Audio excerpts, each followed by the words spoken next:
கர்த்தருடைய பரிசுத்த நாமத்திற்கு மகிமை உண்டாகட்டும். உங்கள் யாவருக்கும் கிறிஸ்துமஸ் வாழ்த்துக்கள். கர்த்தர் உங்களை ஆசீர்வதிப்பாராக. இந்த கிறிஸ்துமஸ் நன்னாளிலே நாம் கர்த்தருடைய வார்த்தையை நாம் என்ன செய்வோம்? தியானிப்போம். தொடர்ந்து நாம் கிறிஸ்து பிறப்பை குறித்த சத்தியத்தை தான் என்ன செய்கிறோம்? பார்த்து கொண்டு வருகிறோம். இந்த நாளிலும் கிறிஸ்துமஸ் நாளிலே விசேஷமாக நாம் கர்த்தருடைய வார்த்தையை என்ன செய்யலாம்? நாம் பார்க்கலாம். தேவ செய்தியினுடைய தலைப்பை நான் சொல்லுகிறேன். கிறிஸ்துவின் ஆரம்பம் அற்பம், கிறிஸ்துவின் முடிவு சம்பூர்ணம். தலைப்பு என்ன சொன்னேன்? கிறிஸ்துவின் ஆரம்பம் அற்பம். ஆனா அதே கிறிஸ்துவின் முடிவு எப்படியாப்பட்டது? சம்பூர்ணம். ஒரு ஆமென் சொல்லுங்களேன். லூக்கா புஸ்தகம் 2வது அதிகாரம். லூக்கா புஸ்தகம் 2வது அதிகாரம் 4, 5, 6, 7 வசனங்களை நாம் தியானத்துக்காக எடுத்துக்கொள்வோம்.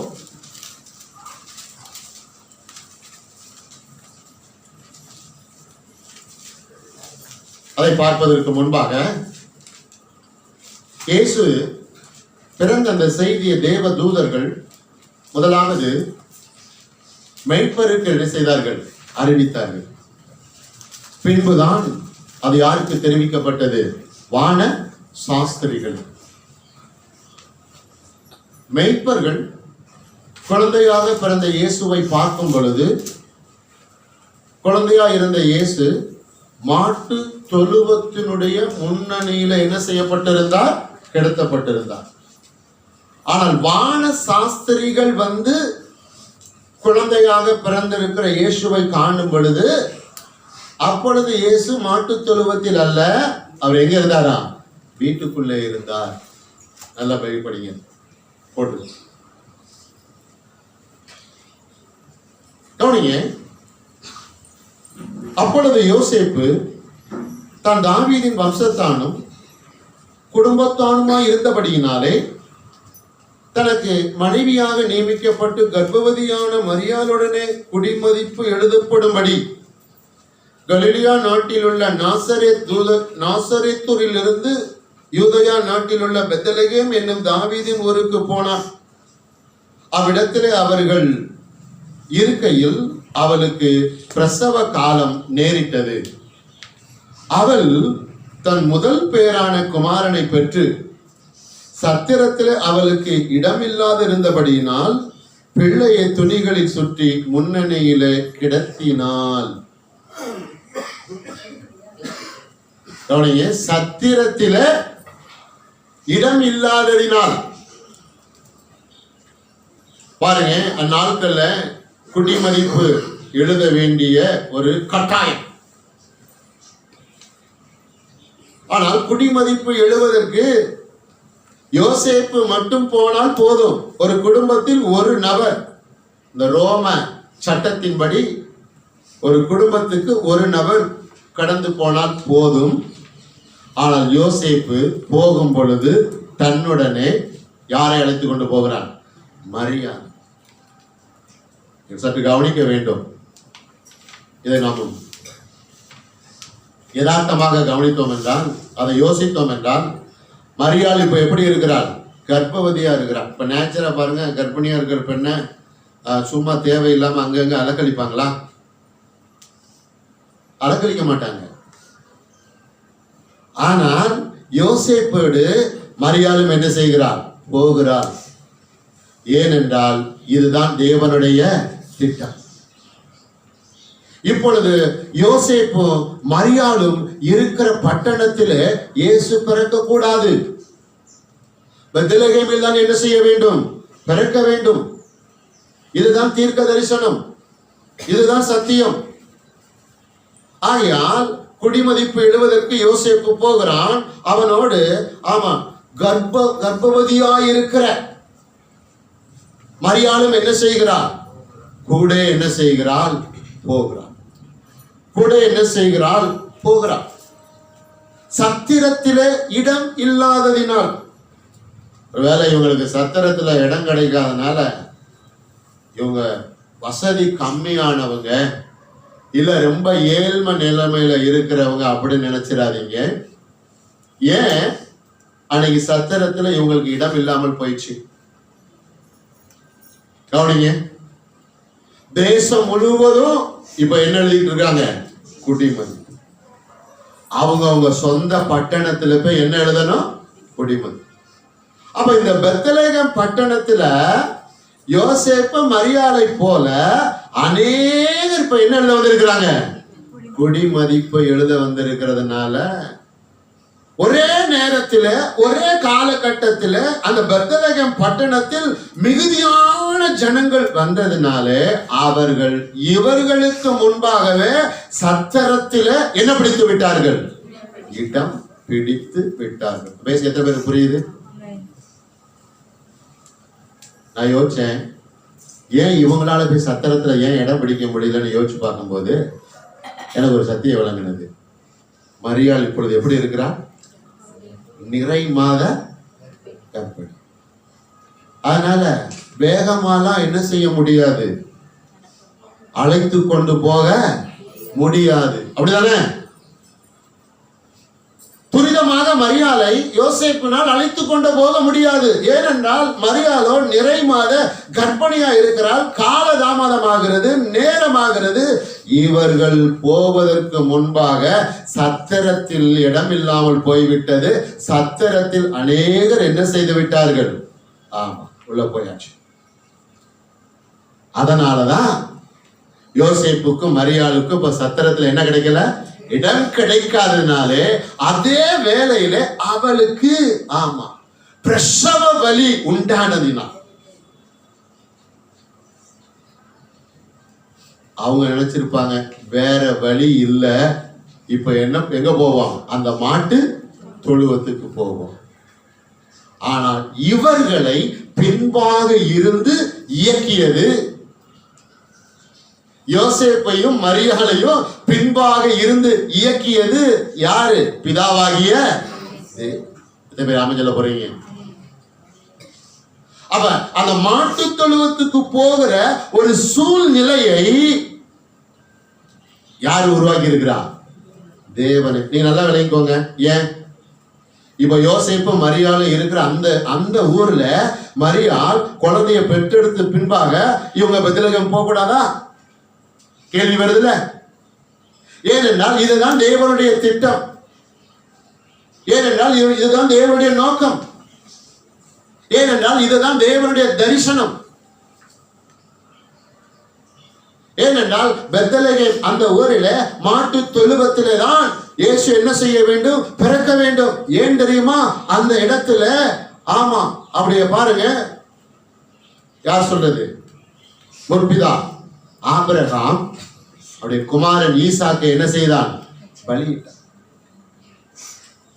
இப்படியாப்பட்ட வரலாறுகள் எல்லாம் அந்த பெத்லகேம் ஊருக்கு என்ன செய்கிறது? இருக்கிறது.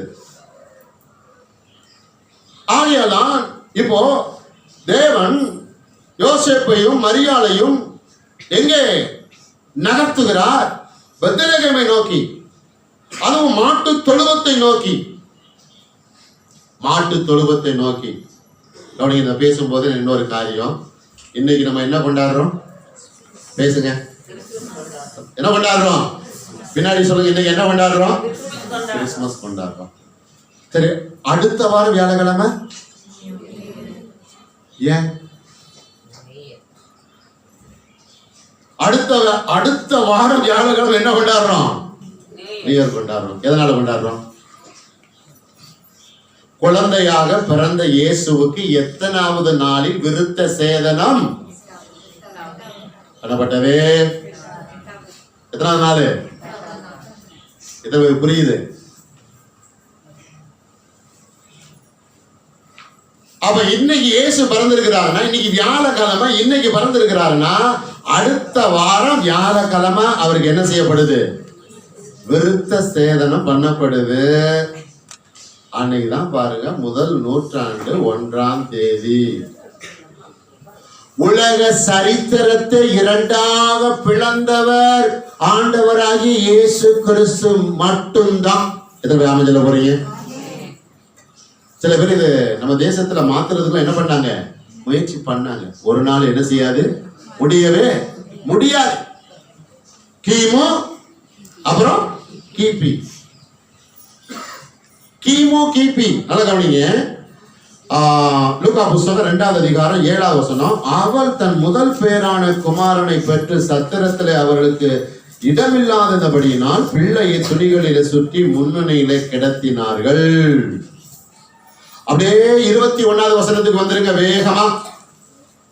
பிள்ளைக்கு விருத்த சேதனம் பண்ண வேண்டிய 8ஆம் நாளிலே அது கர்ப்பத்திலே உட்பவிப்பதற்கு முன்னே தேவதூதனால் சொல்லப்பட்டபடியே அதற்கு இயேசு என்று பெயரிட்டார்.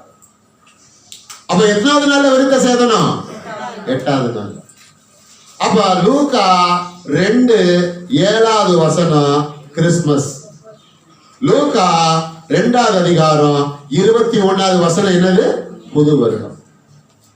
சில பேர் கிறிஸ்துமஸ் பைபிள் சொல்லியிருக்கா, போட்டிருக்கா. போட்டிருந்தா நாங்க என்ன பண்ணுவோம், கொண்டாடுவோம் அப்படின்னு விதாண்டம் பண்ணிட்டு சில பேர் என்ன கொண்டாடுறது இல்ல, கிறிஸ்துமஸ கொண்டாடாதவங்க இருக்கிறாங்க. ஆனா வேத புஸ்தகத்தில் தெளிவாக சொல்லப்பட்டு இருக்கிறது, நாட்களை விசேஷித்துக் கொள்ளுகிறவன் என்ன செய்யட்டும், விசேஷித்துக் கொள்ளட்டும். நாட்களை விசேஷித்துக் கொள்ளாது இருக்கிறவனும் விசேஷித்துக் கொள்ளாது இருக்கட்டும். நாட்களை விசேஷித்துக் கொள்ளாது இருக்கிறவன் நாட்களை விசேஷித்துக் கொள்ளுகிறவனை குறை சொல்ல எதை ஆமஞ்சல போறீங்க.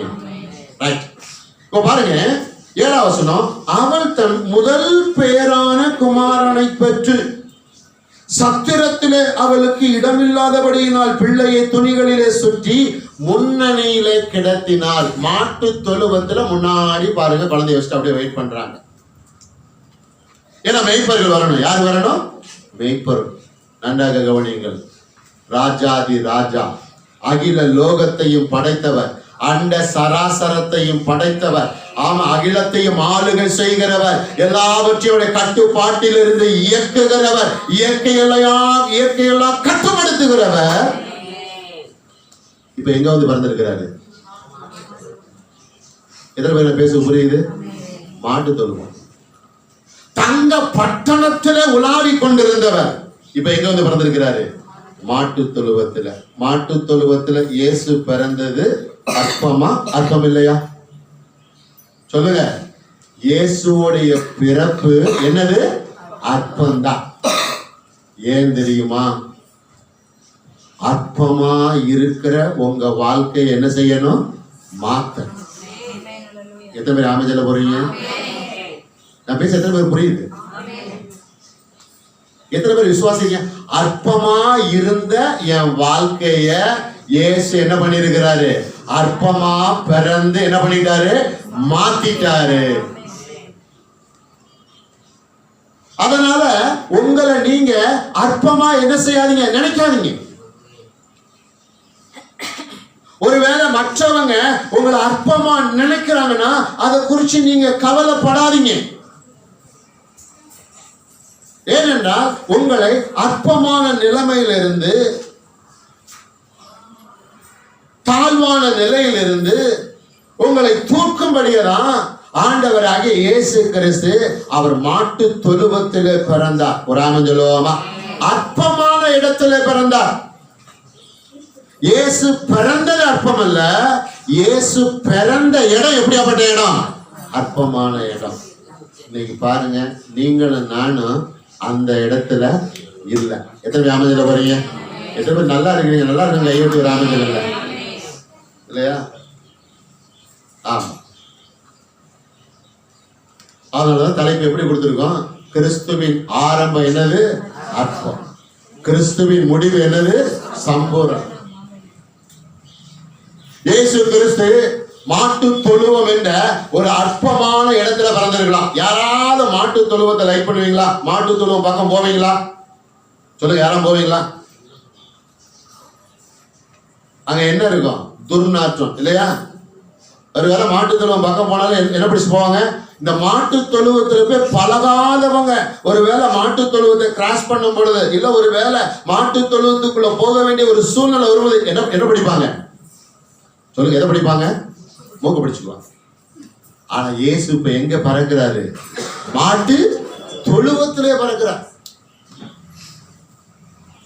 மறுபடியும் சொல்றேன், இயேசு பிறந்தது அற்பம் அல்ல. இயேசு பிறந்த இடம் என்ன இடம்? அற்பமான இடம். ஏன்னா அப்படியாப்பட்ட அற்பமான இடங்கள்ல இருந்து உங்களை என்ன செய்ய வேண்டும்? தூக்க வேண்டும். அப்படியாப்பட்ட அற்பமான வாழ்க்கையிலிருந்து என்ன செய்ய வேண்டும்? தூக்க வேண்டும். அப்படி தூக்குவதற்கு ஆண்டவராகி இயேசு கிறிஸ்து இந்த பூமியிலே வந்து மானிடராக என்ன செய்ய வேண்டும்? பிறக்க வேண்டும். ஒரு ஆமென் சொல்லுங்களேன். யோசிச்சு பாருங்க, முந்தின ஆதாம் எப்படி பிறந்தான்? குழந்தைய பிறக்கணும். வேலை கவனிக்கிறீங்களா? முந்தின ஆதாம் குழந்தைய பிறந்தானா? இல்லங்க, அப்படியே உருவாக்கிட்டாரு. எத்தனை வயசு இருக்கும்? ஒரு 30 வயசு இருக்கும் இல்லையா? நல்ல ஒரு மெரிட், நல்ல ஒரு மெரிட், எல்லாமே அவனுக்கு தெரியும். நீங்க கொஞ்சம் கவனிங்க. பிந்தின ஆதாம் இயேசுவை மட்டும் ஏன் குழந்தைய உருவாக்கினாரு? என்னைக்கா யோசிச்சிருக்கீங்களா? என்னைக்கா யோசிச்சிருக்கீங்களா? உங்களுக்கு எனக்கும் சுயாதீனத்தை கொடுத்திருக்கிறார். என்ன கொடுத்திருக்கிறாரு? சுயாதீனத்தை கொடுத்திருக்கிறார். மாம்சமும் ரத்தமும் கலந்த உங்களை மீட்கும்படியாக இப்ப இயேசு எப்படி வர வேண்டியது இருக்கிறது? மாம்சமும் ரத்தமும் உடையவராய். எத்தனை அமைதியில போறீங்க? அதனால ஒரு குழந்தையாகவே என்ன செய்யணும்? வரணும். அவர் மாசற்றவராய் இருக்கணும். அவருடைய ரத்தம் மாசற்ற ரத்தமாய், ஆமா, சுத்தமான ரத்தமாய் இருக்கணும், பரிசுத்தமான ரத்தமா இருக்கணும். அதுக்குதான் பாருங்க, இயேசு பிறந்தது அற்பம் அல்ல. இயேசு பிறந்த இடம் அற்பம். ஏன் அற்பமான இடத்தில் பிறந்தார் என்றால் உங்களை என்ன செய்வதற்காக? தூக்குவதற்காக. எத்தனை பேர் ஆமென் போறீங்க? வேகமாக லூக்கா புஸ்தகம், லூக்கா எபேசியர் புஸ்தகத்துக்கு வந்துடும். வேகமா எபேசியர் புஸ்தகம் 2வது அதிகாரம் 20 இருந்து 23 வசனம் வரைக்கும் நம்ம வேகமா கவனிக்கலாமா? எபேசியர் 2வது அதிகாரம் 20 இருந்து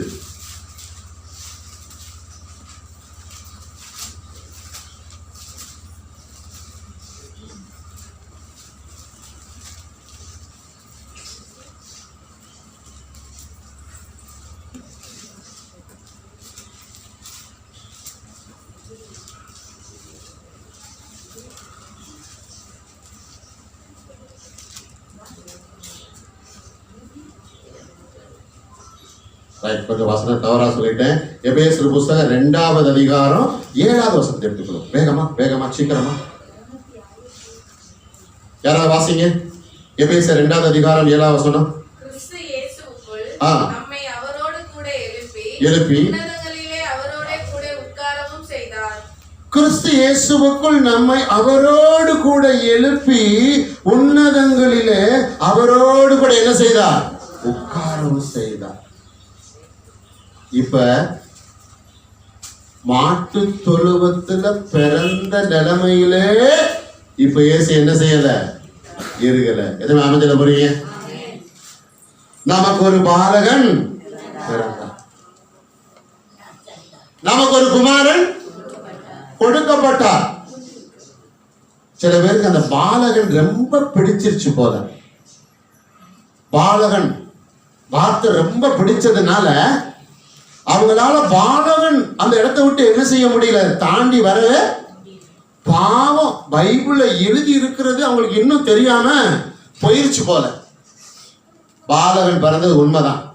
அத பாலகன்னா குழந்தை. இயேசு குழந்தையா பிறந்தது உண்மைதான். ஆனா இயேசு குழந்தையாகவே இருந்தாரா? சொல்லுங்க. இல்ல. நமக்கு ஒரு பாலகன் பிறந்தார், நமக்கு ஒரு குமாரன் கொடுக்கப்பட்டார். அப்படின்னா பிறந்த பாலகன் இப்பொழுது யாராயிட்டாரு? குமாரன். வளர்ந்துட்டாரு. இயேசு குழந்தையார் பிறந்த மாட்டு தொழுவத்துல அற்பமான இடத்துல அவர் இல்ல. அந்த இடத்தை விட்டு வெளியே வந்துட்டார். அவர் வளர்ந்துட்டார். அவர் பிதாவின் சித்தத்தை செய்கிறார். அவர் இயற்கையை கட்டுப்படுத்துகிறார். பிசாசுகளை துரத்துகிறார். குஷ்டரோகிகளை தொட்டு சுகமாக்குகிறார். வல்லமையை வெளிப்படுத்துகிறார். அவர் தேவன் என்பதை வெளிப்படுத்துகிறார். ஆரம்பம் அற்பம், முடிவு இப்ப எப்படி போகுது? சம்பூரன்.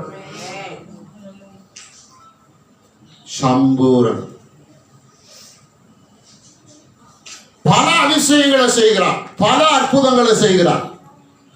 சமுத்திரத்தின் மேல நடக்கிறார். மரித்து 4 நாள் நாரி போனவனை உயிரோடு என்ன செய்கிறார்? எழுப்புகிறார். வெறும் தண்ணீரை இப்ப என்ன ஆகுகிறார்? திராட்சரசம். ஆரம்பம் தான் அற்பம். ஆனா போக போக இப்ப எப்படி ஆகுது? சம்பூர்ணம். ஒருவேளை இயேசுவை ஏற்றுக்கொண்ட ஆரம்ப நாட்களிலே உங்க வாழ்க்கை அற்பமா இருந்திருக்கலாம். ஆனா கடைசி வரைக்கும் வாழ்க்கை எப்படி இருக்கக்கூடாது? அற்பமா இருக்க கூடாது. போக போக என்ன ஆகணும்? சம்பூரணம், வளர்ச்சி. எத்தனை பேர் வளர்ச்சி எதிர்பார்க்கிறீங்க? இயேசு சரீரத்திலும் வளருகிறார், ஆவியிலும் என்ன செய்கிறார்? வளருகிறார். ஊழியத்திலும் என்ன செய்கிறார்? வளருகிறார். ஒரு பிரம்மாண்டமாய் மாறுகிறார். யாருமே அவர் என்ன செய்ய முடியல, கட்டுப்படுத்தவே முடியல. அவர் கேட்கிற கேள்விக்கு யாருனாலும் சரியா பதில் சொல்லவும் முடியல. பாருங்க, அவர் எதற்காக பிறந்தாரோ, அவர் எதற்காக வளர்ந்தாரோ அதை செய்து முடித்து விட்டு சிலுவையில மரித்து அடக்கம் பண்ணப்பட்டு 3வது நாளில் உயிரோடு எழுந்து இப்ப எங்க போய் உட்கார்ந்துட்டாரு? கவனிங்க, எபேசியர் 2வது அதிகாரம் 7வது வசனம். கிறிஸ்து இயேசுவுக்குள் நம்மை அவரோடு கூட எழுப்பி உன்னதங்களிலே அவரோடு கூட இயேசு மாம்சத்துல பிறந்த இடம் தான் என்ன இடம்? மாட்டு தொழுவோம். ஆனா இயேசு மரித்து உயிரோடு எழுந்து இப்ப போய் உட்கார்ந்த இடம் மாட்டு தொழுவோம். எத்தனை பேருக்கு நான் பேச புரியுது? புரிஞ்ச ஒரு ஆமை சொல்லுங்களேன். பக்கத்துல உங்க கைப்பிடி சொல்லுங்க, சத்தமா சொல்லுங்க. இயேசு பிறந்த இடம் மாட்டு தொழுவோம். ஆனா இயேசு மரித்து உயிரோடு எழுந்த இடம் மாட்டு தொழுவோம் அல்ல, உன்னதமானவருடைய சிங்காசனம். அப்ப உயிரோடு எழுந்த இயேசு பிதாவின் வலது பாரிசத்தில் என்ன செய்தார்? அமர்ந்தார். இப்ப எதை அமர்ந்தல போறீங்க? இயேசு பிறந்தது அற்பமான இடம். ஆனா இயேசு உயிரோடு எழுந்து உட்கார்ந்த இடம் என்ன இடம்? பிதாவினுடைய வலது பாரிசம். ஒரு ஆமஞ்சலோ. ஆமா. ஏன் அங்க போனாரு? கவனிங்க, பிதாவாகிய தேவன் இயேசுவுக்கு என்ன காரியத்தை செய்ய சொல்லி கொடுத்தாரோ அந்த காரியத்தை அப்படியே சரியாக செய்து முடித்தார். அப்படின்னா உங்களுக்கு எனக்கும் கொடுத்த காரியத்தை சரியா செய்யணுமா வேணாமா? இயேசு செய்து போல செய்யணும். அவர் இயேசு பாஸ்டர், இயேசு செஞ்சிருவாரு. நம்ம எப்படி இல்லைங்க, அந்த இயேசு தான் சொன்னாரு, என்னை விட சின்ன காரியங்களா பெரிய காரியங்களா எல்லாம் என்னை விட பெரிய காரியங்களை செய்வீர்கள் என்று இயேசு சொல்லி இருக்கிறார். அதை உங்க மனதை நம்பணும், அதை உங்க சரீரம் உணரணும். அப்படி உணர்ந்தா உங்களுடைய கிரியைகள் அற்பமா இருக்காது. உங்களுடைய கிரியைகள் எப்படி ஆயிரும்? மேலானவைகள். எது நாம சொல்ல போறீங்க? உங்க கிரியைகள் மேலானவைகள். மறுபடியும் சொல்றேன், இயேசு பிறந்த இடம் வேணா அற்பமா இருக்கலாம். ஆனா இயேசு உயிரோடு எழுந்து அமர்ந்த இடம் மாட்டு தொழுவம் அல்ல. என்னது? பிதாவுடைய வலது பாரிசம். பிதாவுடைய சித்தத்தை அவர் சரியாக செய்து முடித்தார். அவருடைய ஊழிய நாட்களும் இடையூறு வந்தது, பிரச்சனைகள் வந்தது இல்லையா? வந்ததா வரலையா? இல்லைங்க வரல. அப்படி யாரும் சொல்ல முடியுமா? அதே போல இன்னைக்கு இடையூறு வரும், பிரச்சனைகள் வரும், நெருக்கடி வரும். இயேசு எப்படி பிதாவை நோக்கி பார்த்து அவர் சித்தத்தை செய்து பிதாவின் வலது பாரிசத்தில் போய் அமர்ந்தாரோ, அதே போல நீங்களும் நானும் என்ன செய்ய வேண்டும்? செய்ய வேண்டும். எதுவுமே அமைஞ்சல போறீங்க. அதனால நான் ரட்சிக்கப்பட்ட ஆரம்ப நாட்கள் வேணும், அற்பமா என்ன செய்யலாம்? இருக்கலாம். போக போக போக எனக்கு என்னது? சம்பூரணம். எத்தனை சொல்ல போறீங்க? அமைஞ்சல போறீங்க. ரைட். இது முதல் குறிப்பு. இப்ப இரண்டாவது குறிப்புக்குள்ள வேகமா போகலாம். இரண்டாவது குறிப்புக்குள்ள லூக்கா புஸ்தகம் 2ஆம் அதிகாரம் 8வது வசனத்தை ஒரு வாசியுங்கள். லூக்கா 2:8. சீக்கிரம், கொஞ்சம் நேரம் போகுது. அந்த நாட்டிலே மேய்ப்பர் வயல்வெளியில் தங்கி ராத்திரியிலே தங்கள் மந்தையை காத்துக் கொண்டிருந்தார்கள். எல்லாம் எடுத்துட்டீங்களா? லூக்கா புஸ்தகம் 2ஆம் அதிகாரம் 8வது வசனம்.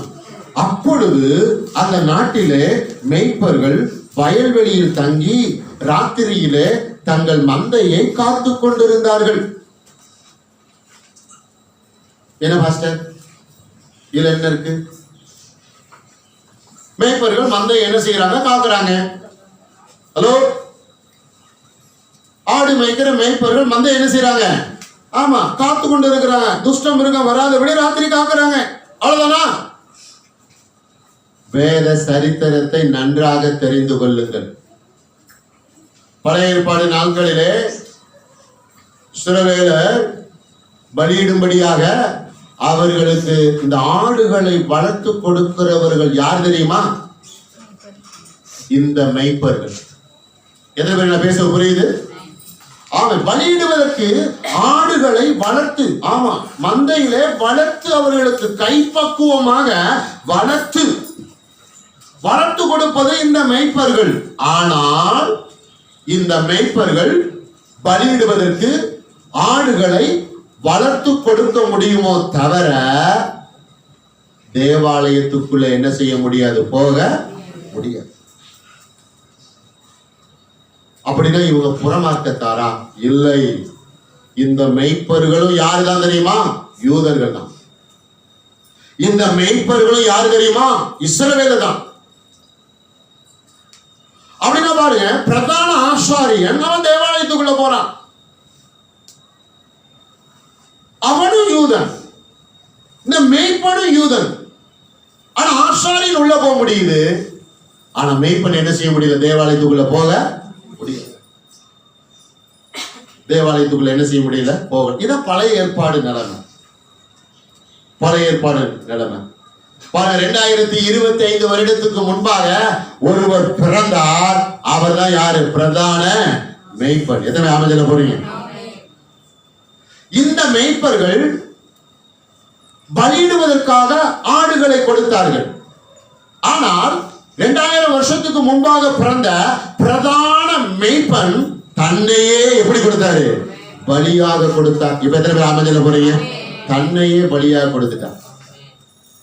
அப்ப இந்த பிரதான மெய்ப்பன் ஆகிய இயேசு தன்னையே சிலுவையில பலியா கொடுத்ததுனால இந்த மெய்ப்பர்களுக்கு இப்ப எங்க போகிற வாய்ப்பு வந்துருச்சு? தேவாலயத்துக்குள்ள போகிற வாய்ப்பு வந்துருச்சு. புரிஞ்சவங்க ராமன் சொல்லல? ஏன் தெரியுமா? பிதாவை எங்கும் தொழுது கொள்ளுகிற காலம் வரும். வருமா வராதா? ரைட். அப்படி என்றால் என் இரண்டாவது குறிப்பு, மெய்ப்பர்கள் எப்படி எண்ணப்பட்டார்கள்?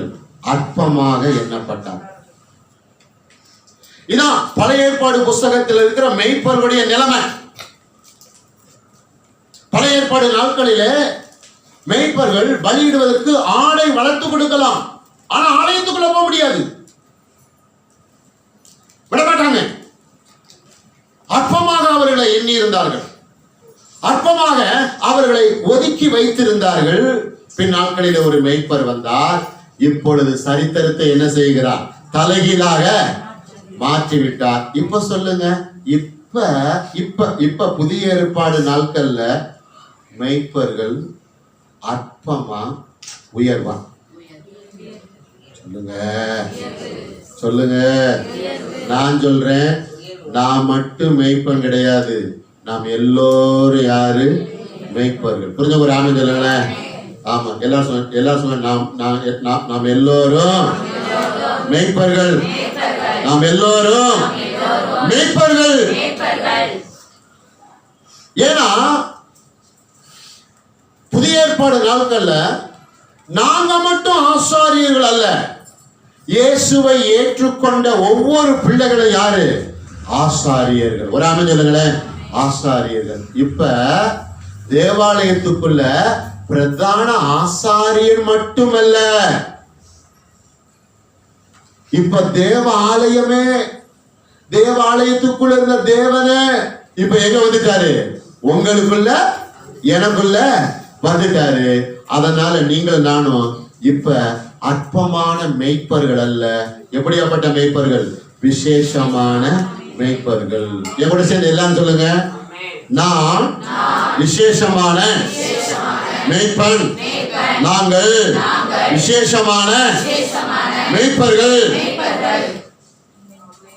ஏன்னா பழைய ஏற்பாடு நாட்கள் இயேசு கிறிஸ்து காலம் வரைக்கும் இருந்த மேய்ப்பனுக்கு தேவாலயத்துக்குள்ள போகிற வாய்ப்பு கிடைக்கல. வசனத்தோட வேகம் எடுத்துக்கோங்க, கொஞ்சம் சீக்கிரம் போறேன். எபேசியர் புஸ்தகம் 4வது அதிகாரம் 13வது வசனம்.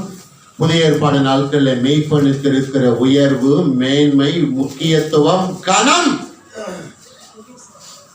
கணம். எபேசியர் முடிக்க போறேன். எபேசியர் 4வது அதிகாரம் 13வது வசனம். சிலரை அப்போஸ்தலராகவும், சிலரை தீர்க்கதரிசிகளாகவும், சிலரை சுவிசேஷகராகவும், சிலரை மேய்ப்பராகவும் போதகராகவும் ஏற்படுத்தினார். அவர் சிலரை அப்போஸ்தலராகவும், சிலரை தீர்க்கதரிசிகளாகவும், சிலரை சுவிசேஷகராகவும், சிலரை மேய்ப்பராகவும் போதகராகவும். மேய்ப்பருக்கும் போதகருக்கும் நடுவில் என்ன வரல? உங்களுக்கு புரியுதா? மேய்ப்பர் என்ன வேலையை சேர்த்து பார்க்கணும்?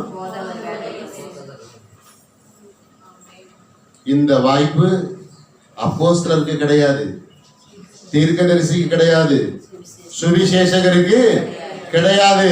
யாருக்கு? மேய்ப்பருக்கு. புரிஞ்சு போற ஆரம்பிச்சல. அதனாலதான் நீங்கள் நானும் பழைய ஏற்பாடு நாட்கள் இருந்த சாதாரணமான மேய்ப்பர்கள் அல்ல, அற்பமான மேய்ப்பர்கள் அல்ல. நீங்கள் நானும் பிரதான மேய்ப்பன், நல்ல மேய்ப்பன். ஒரு ஆமில நல்ல மேய்ப்பனுக்கு பிள்ளைகளா இருக்கிறோம். அதனால நீங்கள் நானும் என்ன மேய்ப்பர்கள்? ஆமா, விசேஷமான மேய்ப்பர்கள். ஒரு ஆமில உயர்த்தி வச்சிருக்கிறார். ஒரு உயர்வா நினைங்க.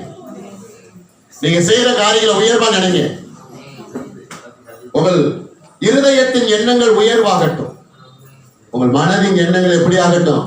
உயர்வாகட்டும். உங்கள் சரீரத்தின் செயல்கள் எப்படி இருக்கட்டும்?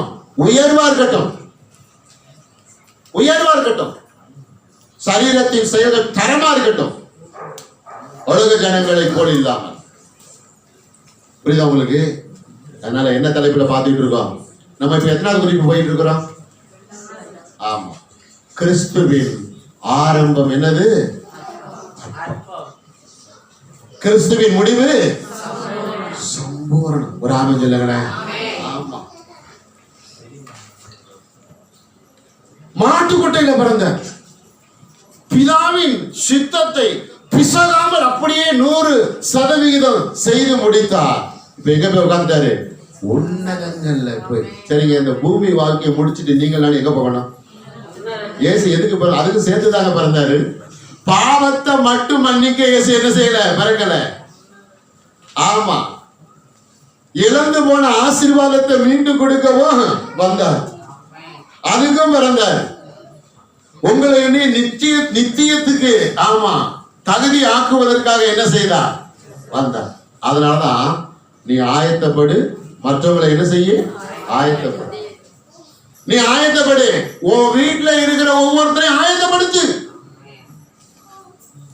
காதுள்ளவர்கள் கேட்க கடவுள். இன்னைக்கு நான் எப்போதும் ஞாயிற்றுக்கிழமை தான் நேருக்கு நேர சந்திப்போம். எப்படி சந்திப்போம்? இன்னைக்கு பாத்தீங்கன்னா ஒரு சம்பவம் நடந்துருச்சு. என்ன நடந்துருச்சு? இன்னைக்கும் போகும்போதும் சந்திச்சோம், அப்புறம் முடிச்சிட்டு வரும்போதும் சந்திச்சோம். நான் நினைச்சேன் எல்லாம் ஜொலிச்சாங்க. என்ன பண்ணாங்க? ஜொலிச்சாங்க. ஆனா ஒருத்தர் கையில கூட என்ன இல்ல, ஒருத்தர் கையில கூட பைபிள் இல்லைங்க. நீங்க நம்ம இந்த கடைசி ஞாயிற்றுக்கிழமை மாலையில நம்ம ஃபங்க்ஷன் வச்சோம் இல்லையா? அதிகமா வசனம்லாம் கொண்டு வந்தோம் தெரியுமா? வினாவிடை இல்லையா? நிறைய கொண்டு வந்தோம். வாய்ப்பு கிடைக்கும் போதெல்லாம் வசனத்தை உள்ள திணிக்கிறோம். வாய்ப்பு கிடைக்கும் போதெல்லாம் வார்த்தையை உள்ள என்ன செய்யறோம்? திணிக்கிறோம். நல்ல விளைவிக்கோங்க. ஆமா, உங்களை இம்மைக்கு மாத்திரமல்ல மறுமைக்கும் கொண்டு போய் சேர்க்கிறதுக்கு தான் என்ன பண்ணார்? இயேசு பிறந்தார். பழைய ஏற்பாடு நாட்களில் மேய்ப்பர்கள் அற்பமா எண்ணப்பட்டார்கள். புதிய ஏற்பாடு நாட்களில் மேய்ப்பர்கள் எப்படியாப்பட்டவர்கள்? உயர்ந்தவர்கள். எத்தனை பேர் உங்களை உயர்ந்தவர்கள் நினைக்கிறீங்க? இன்னும் எத்தனை பேர் இந்த வர்ணாசத்தை பார்த்துட்டு இருக்கீங்க? வர்ணாசம் புரியுதா? வர்ணாசம் பார்க்காதீங்க. நான் சொல்றேன், இயேசு கிறிஸ்துவின் ரத்தத்தினால கழுவி மீட்கப்பட்ட நம்ம தான் யாரு? டாப்பு. எத்தனை பேர் ஆமஜல போறீங்க? நாம தான் மேல டாப்ல இருக்கு. ஒரு ஆமஜல.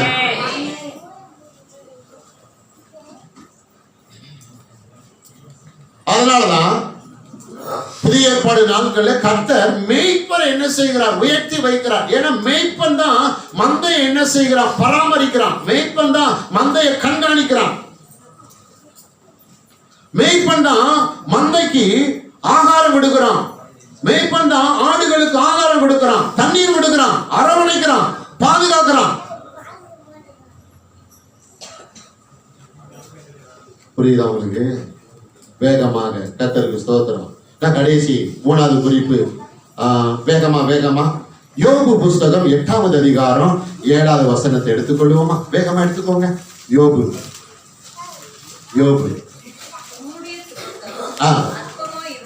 இருந்தாலும் முடிவு சம்பூரணமாயிருக்கும். சம்பூரணமாயிருக்கும். கவனிங்க. எல்லாம் எடுத்துட்டீங்களா? யோபு புஸ்தகம் 8வது அதிகாரம் 7வது வசனம். உம்முடைய துவக்கம் அற்பமா இருந்தாலும் உம்முடைய முடிவு எப்படி இருக்கும்? சம்பூரணம். அதான் விளைக்கோங்க. வேத சரித்திரத்தை சொல்றேன். பழைய ஏற்பாடு நாட்கள்ல புறமார்க்கத்திலிருந்து யெகோவா தேவனை ஏற்றுக்கொண்ட முதல் நபர் யாரு தெரியுமா? இந்த யோபு. எத்தனை பேர் புரியுது? பழைய ஏற்பாடு நாட்கள்ல புறமார்க்கத்திலிருந்து யெகோவா தேவனை அறிந்து இந்த யெகோவா தேவனை ஏற்றுக்கொண்ட முதல் நபர் யாரு? யோபு.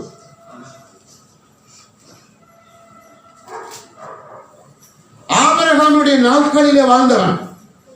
யாருடைய நாட்கள்ல? ஆபிரகாமுடைய நாட்கள் என்ன செஞ்சோம்? வாழ்ந்தவன். புரியுதா?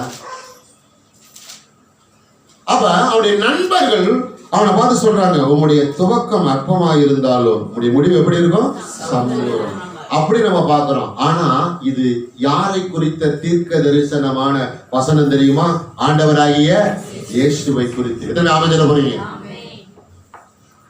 இயேசுவை குறித்த தீர்க்க தரிசனமான வசனம். இயேசு பிறந்த இடம் அற்பம், ஆனா இயேசு உட்கார்ந்த என்னது? மகிமை. ஒரு ஆமென் சொல்லலாமா? நீங்க நினைச்சுக்கோங்க, பொருளாதாரத்துல நான் பின்தங்கி இருக்கிறேன், சமுதாயத்துல நான் பின்தங்கி இருக்கிறேன், ஒருவேளை கல்வியில நான் பின்தங்கி இருக்கிறேன், வேற ஏதாவது காரியத்துல நான் பின்தங்கி இருக்கிறேன். நீங்க பின்தங்கி இப்ப இருக்கலாம், ஆனா எப்போதுமே இப்படி என்ன செய்ய மாட்டீங்க? இருக்க மாட்டீங்க. துவக்கம் அற்பமா இருந்தாலும் முடிவு எப்படி ஆகும்? சம்பூரணம். இதெல்லாம் நடக்கணும் அப்படின்னா முதலாவது உங்கள் மனநிலைமை என்ன செய்ய வேண்டும்? சரி செய்ய வேண்டும். உங்கள் மனநிலைமையை நீங்கள் சரி செய்யாமல் உயர்வை என்ன செய்ய முடியாது? பார்க்க முடியாது.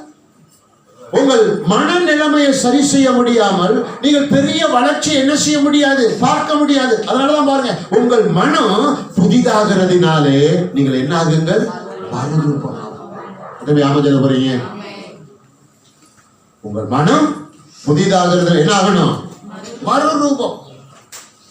அப்படின்னா வசனத்தை கொண்டு உங்கள் மனதை நீங்கள் எண்ணாக்கி கொண்டே இருக்க வேண்டும். புதிதாக்கி கொண்டே இருக்கும் பொழுது உங்கள் மனதில் இருந்து விழுந்த, அதாவது தோல்வி எண்ணங்கள் வெளியே போயிடும். ஒரு ஆமஜன தோல்வி எண்ணங்கள், விழுந்து போன சுபாவங்கள்.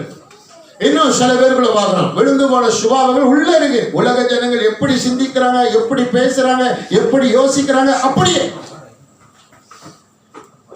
அப்படின்னா ஆரம்பம் எப்படி அற்பமா இருக்குதோ முடிவும் கடைசி எப்படி இருக்கும்? அற்பமா தான் இருக்கும். ஆரம்பம் அற்பமா இருந்துட்டு போகட்டும், ஆனா முடிவு எப்படி இருக்கணும்? சம்பூர்ணமா. ஒரு ஆமை சொல்லுங்களேன், முடிவு எப்படி இருக்கணும்? சம்பூர்ணமா இருக்கணும். எத்தனை ஆமை சொல்ல போறீங்க? சம்பூர்ணமா இருக்கணும். கர்த்தருக்கு ஸ்தோத்திரம். கோல்கேட் டூத் பேஸ்ட் தெரியுங்களா எல்லாருக்கும்? கோல்கேட் டூத் பேஸ்ட் தெரியுங்களா? நல்ல ஒரு ஆவிக்குரிய கிறிஸ்தவன் இயேசுவை ஏற்றுக்கொண்டு சத்தியத்தை கேட்டு கீழ்ப்படிந்து பாருங்க, கர்த்தருடைய வார்த்தையை கீழ்ப்படிந்து நடக்க ஆரம்பிச்சார் பாருங்க. ஆரம்பம் எப்படி? ஆமா அற்பம். முடிவு என்ன ஆயிருச்சு? சம்பூர்ணம். ஒரு ஆமை சொல்லுங்களேன், முடிவு சம்பூர்ணம். எத்தனையோ பேரை சொல்லலாம். அதனால எங்க அம்மா கஷ்டப்பட்டாங்க, எங்க அப்பா கஷ்டப்பட்டாங்க, எங்க வம்சம் கஷ்டப்பட்டது, இல்லைங்க நாங்க இப்படிதாங்க ஏழ்மையில இருந்தோம், இப்படிதாங்க நாங்க அறியாமையில இருந்தோம், இப்படிதாங்க நம்ம குழப்பத்துல இருந்தோம். இதையெல்லாம் என்ன செய்யக்கூடாது? பேசுனா உங்க துவக்கம் எப்படி அற்பமா, உங்க முடிவு எப்படி இருக்கும்? அற்பமா தான் இருக்கும். காதுள்ளவர்கள் கேட்க கடவுள். நான் யாருடைய பிள்ளை? ராஜாவுடைய பிள்ளை. எத்தனை அமைதியில போறீங்க? என் தேவன் மாட்டு கொட்டையில பிறந்தார். ஆனா கடைசி வரைக்கும் அவர் எங்க இல்ல? மாட்டு கொட்டையில இல்ல. எங்க போய் உட்கார்ந்துட்டாரு? பிதாவுடைய வலது பாரிசு. ஆமென். அதுக்கு இடைப்பட்ட நாட்கள் அவர் செய்ய வேண்டியதை சரியாக என்ன செய்தார். எனக்கும் கர்த்தர் அந்த வாய்ப்பை கொடுத்திருக்கிறாரு. எதுவுமே அமைச்சல போறீங்க, எனக்கு என்ன உங்களுக்கு சொல்றேன். ஆமா. அதனால இந்த பின்னணியும் அந்த பின்னணியும் அதெல்லாம் பார்க்காதீங்க. நீங்கள் நானும் யாருடைய பின்னணியும்? இயேசுடைய பின்னணியும். ஒரு ஆமென் சொல்லுங்களேன்.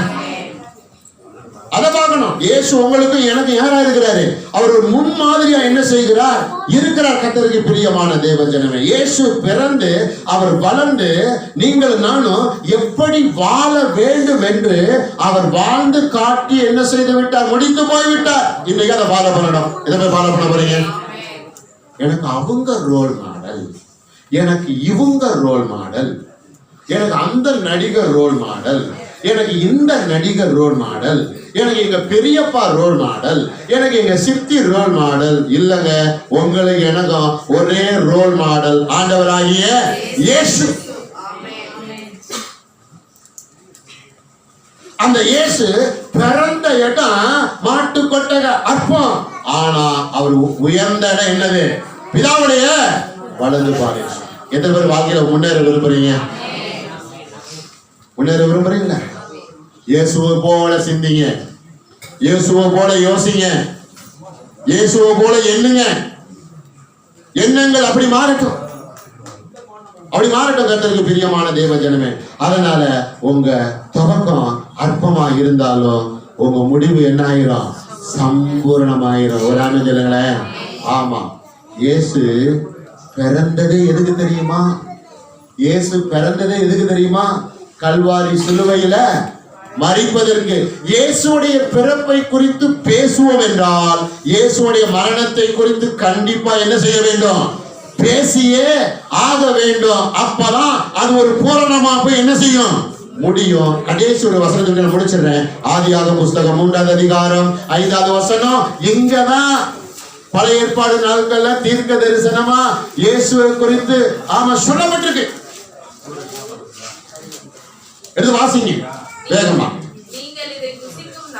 இல்ல, ஆதியாகமம் 3ஆம் அதிகாரம் 5வது வசனம்.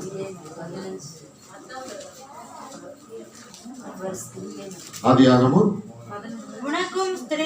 சாரி ஆதியாகமம் வசனம் சொல்லுங்க. வசனம் தப்பா சொல்லிட்டேன். உனக்கும் ஸ்திரீக்கும் உன் வித்துக்கும் அவன் வித்துக்கும் பகையை உண்டாக்குவேன். அவர் உன் தலையை நசுக்குவார், நீ அவர் குதிகாலை நசுக்குவாய் என்றார். ஆமா, ஆதியாகமம் 3வது அதிகாரம் 15வது வசனம். சரியா?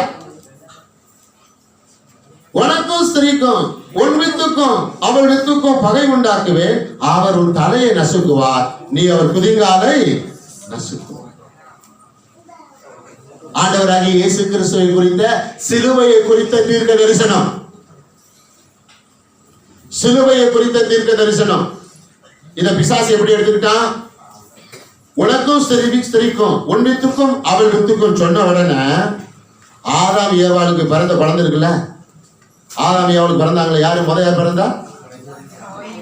காயின், ஆபேல். காயினை விட்டு யார் அடிக்க விட்டான் பிசாசு? ஆபேல். அவனுக்கு நீங்க நல்லா புரிஞ்சுக்கோங்களேன், பிசாசு புத்திசாலி கிடையாதுங்க, பிசாசு ஒரு முட்டாள். தெரியுமா? பிசாசு யாரு? பிசாச அறிவாளி ஆக்கி விடுறது யாரு தெரியுமா? சொல்லுங்க. நம்ம தான். பிசாசு ஒரு பெரிய அறிவாளினா இங்க யாரை குறிச்சு கர்த்தர் சொல்றான்னு அவனுக்கு புரிஞ்சிருக்கும். ஆனா இங்க கர்த்தர் சர்ப்பத்தை பார்த்து யாரை குறிச்சு சொல்றாரு அப்படின்னா, பின்னாடி மரியாளுக்கு பிறக்கிற இயேசு உன்னை கல்வாரி சிலுவையில தலை என்ன ஒரே உடப்பா ஒரு அமைஞ்சர், அவர் உன் தலையை. இயேசு ஏன் பிறந்தாரு? கல்வாரி சிலுவையில் பிசாசுடைய தலையை நசுக்கும்படியாக, உடைக்கும்படியாக. நீ அவர் குதிங்கால என்ன செய்வார்? அப்படி என்ன அர்த்தம் சொல்லிருக்கா? கொஸ்டின் அவுட் ஆயிடுச்சா? கொஸ்டின் அவுட் ஆயிருக்கா? சொல்லுங்க. நீ அவர் உன் தலையை நசுக்குவார், நீ அவர் குதிங்காலை. இயேசு பிசாசுடைய தலை என்ன பண்றாரு? நசுக்கிறான். பிசாசு இப்ப இயேசுடைய குதிங்கால என்ன பண்றான்? நசுக்கிறான். என்ன அர்த்தம்? அப்ப குதிங்கால நசுக்கி அவன் ஊனமாக்கிட்டானா இயேசுவ? இல்ல, கவனிங்க. இயேசுடைய சரீரத்தை பிச்சி பிச்சி பிச்சி பிச்சி பிச்சி என்ன பண்ணிட்டான்? எடுத்துட்டான். இயேசுடைய மாம்சம் என்ன செய்யப்பட்டது? பிக்கப்பட்டது. அந்த சேதம் தான் குதிங்கால என்ன செய்வார்? நசுக்குவார். இதுதான் ஆவிக்குரிய அர்த்தம். புரிஞ்சவங்களுக்கு? அதனால உங்களுடைய துவக்கம் அற்பமா இருந்தாலும் முடிவு எப்படி இருக்கும்? சம்பூர்ணம். இயேசு பிறந்த இடம் அற்பமா இருந்தாலும் இயேசு உயிரோடு எழுந்து அமர்ந்த இடம் என்னடம்? பிதாவுடைய வலது பாரிசம், உன்னதமானவருடைய வலது பாரிசத்தில் அமர்ந்தார். அதே போல இந்த கிறிஸ்துமஸ் நன்னாளில சொல்லுகிற, இயேசு பிறந்த இந்த நன்னாளில சொல்லுகிற, இந்த கிறிஸ்து பண்டிகை நாளில சொல்ற, ஆமா, கர்த்தர் உங்கள் அற்பத்தை என்ன செய்கிறார்? மாற்றி சம்பூரணத்தை என்ன செய்கிறார்? கொடுக்கிறார். நீங்களும் சம்பூரணத்தை என்ன செய்ய வேண்டும்? விசுவாசிக்க வேண்டும், எதிர்பார்க்க வேண்டும். எதுவும் ஆமென் சொல்ல போறீங்க? அப்படியே எல்லாரும் எழுந்திருப்போமா? எல்லாரும் எழுந்திருப்போமா? எல்லாரும் எழுந்திருப்போமா? ஜெபம் பண்ண போறோம். சரியா? எல்லாரும் எழுந்திருப்போம்.